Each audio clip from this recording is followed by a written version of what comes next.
கூடுதல் உதவி வாக்காளர் பதிவு அதிகாரிகள் நியமனம் செய்யப்பட்டிருக்கிறார்கள். கூடுதல் விவரங்களை வழங்குவதற்காக செய்தியாளர் கண்ணன் இணைகிறார். கண்ணன், விவரங்கள். தமிழகத்தை பொறுத்தவரையில் தீவிர வாக்காளர் பட்டியல் திருத்த பணிகளை பிறகு வரைவு வாக்காளர் பட்டியலானது வெளியிடப்பட்டது. இந்த வாக்காளர் பட்டியலிருந்து சுமார் 97 லட்சம் வாக்காளர்கள் நீக்கப்பட்ட நிலையில் சுமார் 60 லட்சம் வாக்காளர்கள் நிரந்தரமாக குடிபெயர்ந்தவர்கள் என்ற கணக்கில் நீக்கப்பட்டது. இந்நிலையில் வாக்காளர் பட்டியலிருந்து நீக்கப்பட்டவர்கள் மற்றும் 18 வயது பூர்த்தி அடைந்த அனைவரும் வாக்காளர் பட்டியலில் வரும் 18ஆம் தேதி வரை பெயர் சேர்க்கலாம் என்று அறிவிக்கப்பட்டுள்ளது.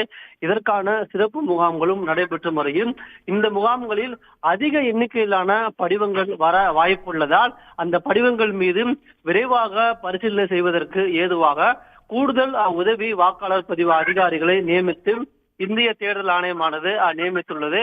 ஏற்கனவே தமிழகத்தில் உள்ள 234 சட்டமன்ற தொகுதிகளில் ஒவ்வொரு சட்டமன்ற தொகுதிகளுக்கும் 5 முதல் 10 உதவி வாக்காளர் பதிவு அதிகாரிகள் இருந்த நிலையில் தற்போது பார்த்தோம் என்றால் ஒவ்வொரு சட்டமன்ற தொகுதிக்கும் 5 முதல் 15 அதிகாரிகள் உதவி வாக்காளர் பதிவு அதிகாரிகளாக நியமிக்கப்பட்டுள்ளனர்.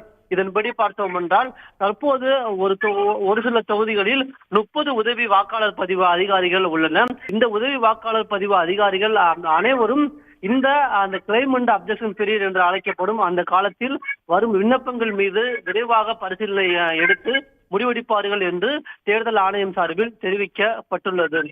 உடனுக்குடன் செய்திகளை தெரிந்து கொள்ள சன் நியூஸ் பெல் ஐகானை கிளிக் பண்ணுங்க.